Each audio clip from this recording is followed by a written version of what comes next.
Num governo que é marcado por uma insensibilidade social como raramente se viu. Nós estamos...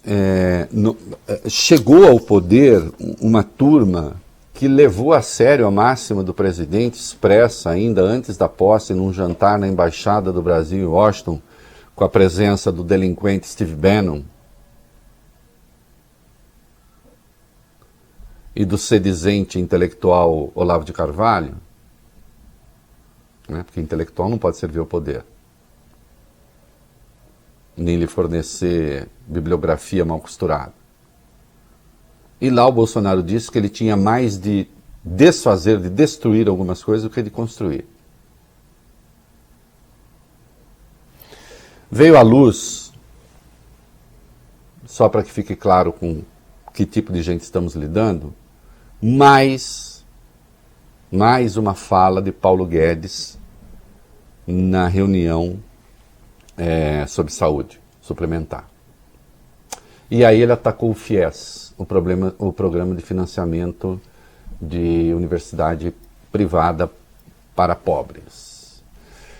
Não que não tenha havido problemas graves e houve no FIES. Sim. Não que não merecesse correção, que tardou a ser feita. Sempre há. Não que não tenha, eu mesmo apontei, muitas vezes universidades que não mereciam necessariamente esse nome se aproveitaram desse programa. Tudo isso é verdade. Agora, uma coisa é você fazer a crítica qualificada e dizer, vamos corrigir os desvios, mas esse programa é importante para que os pobres possam estudar também, já que circunstâncias várias fazem com que as universidades públicas, que são, em regra, aquelas de qualidade no Brasil, acabam sendo reservadas, especialmente em alguns cursos, às pessoas que têm mais dinheiro. Não, isso não quer dizer que devam ser privatizadas. Eu estou dizendo que deve-se pensar que essa é uma questão importante. E como é que a gente resolve? Em vez de o Paulo Guedes, então, como sempre, em vez de o Paulo Guedes, então, ter uma resposta para isso, vamos qualificar esta questão e corrigir os desvios, ele se comporta, eu não vou dizer que é o tiozão do churrasco, porque a gente não pode dizer isso sobre Paulo Guedes. É o tiozão do caviar, porque também tem o tiozão do caviar com champanhe. Eu mesmo já, muitas vezes, cruzei em festas com o tiozão do caviar com champanhe, que é o rico que fala azerda, que não tem a menor noção do que está falando. Que é o rico que tem ódio de pobre. Que é o rico que acha que pobre atrapalha. Ele não vê o pobre nem como mão de obra barata para o seu conforto. Nem assim, nem para isso. E como sempre, o Paulo Guedes, quando ele tem que dar um exemplo, ele recorre a empregados. E fala. A cabeça dele é a da Casa Grande e da Senzala, e ele fala com o olhar da Casa Grande. Então aqui, vamos ver, eu vou ler o que ele falou. Atacando o FIES. Que ele disse que foi um desastre, que só enriqueceu meia dúzia de empresários. E atenção, se for pegar pelos resultados, isso aqui é falso, embora tenha acontecido também. É aí que eu digo, tem que entrar o governante para corrigir o desvio. Mas o Paulo Guedes não está falando disso. Aspas. O porteiro do meu prédio, então, lembra a empregada que ia para a Disney? Agora o porteiro do meu prédio, uma vez virou para mim e falou assim, seu Paulo, eu estou muito preocupado. O que houve?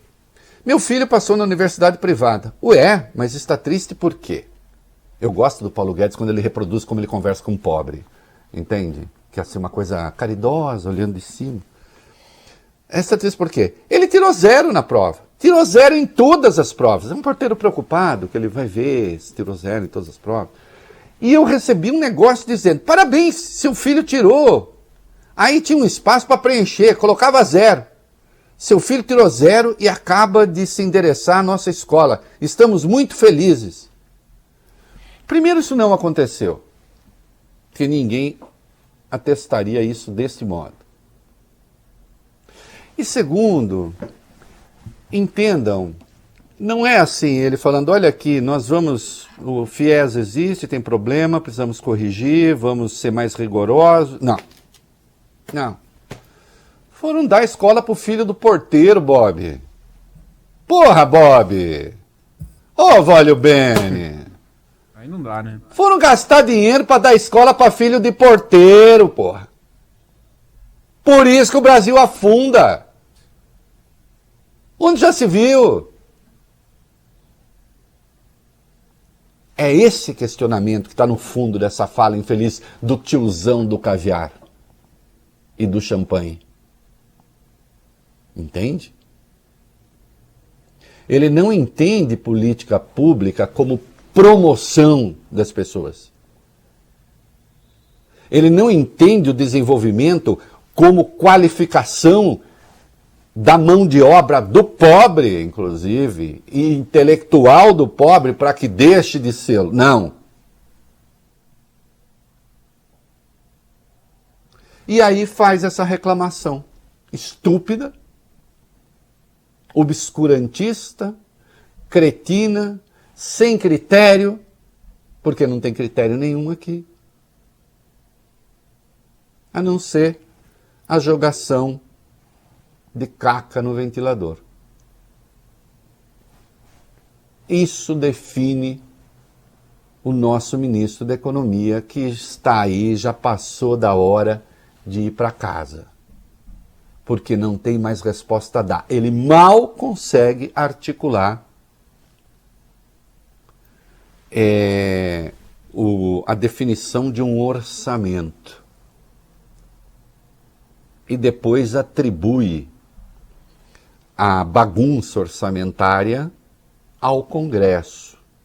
Acontece que quem fez as pressões que ele agora considera indevidas foi o Centrão. Centrão que eles apoiaram na disputa pela presidência da Câmara. E vocês podem agora não, né? Depois do programa, entrar na internet e encontrar o seu Paulo Guedes saudando a eleição do seu Arthur Lira para a presidência da Câmara, sugerindo que quem atrapalhava o governo era Rodrigo Maia. Este sim, uma pessoa preocupada com o equilíbrio orçamentário. Então, é uma gente que não tem beira, objetivo, estratégia, nada. Tem ódio. O Paulo Guedes tem um trauma com o poder, embora ele tenha se beneficiado dos vários momentos da economia brasileira, se tornado um milionário no mercado financeiro. Mas ele nunca foi aproveitado pelos tucanos, que sempre o consideraram, digamos assim, um arrogante sem lastro. Tá? E depois também não conseguiu um lugar, embora tenha tentado, junto ao establishment petista. Daí que quando ele chegou ao poder, ele disse que era preciso rever os 30 anos da economia brasileira. Com isso aí, com as teses do tiozão, do caviar e do champanhe. Não é isso? Na terra dos mais de 400 mil mortos. É isso.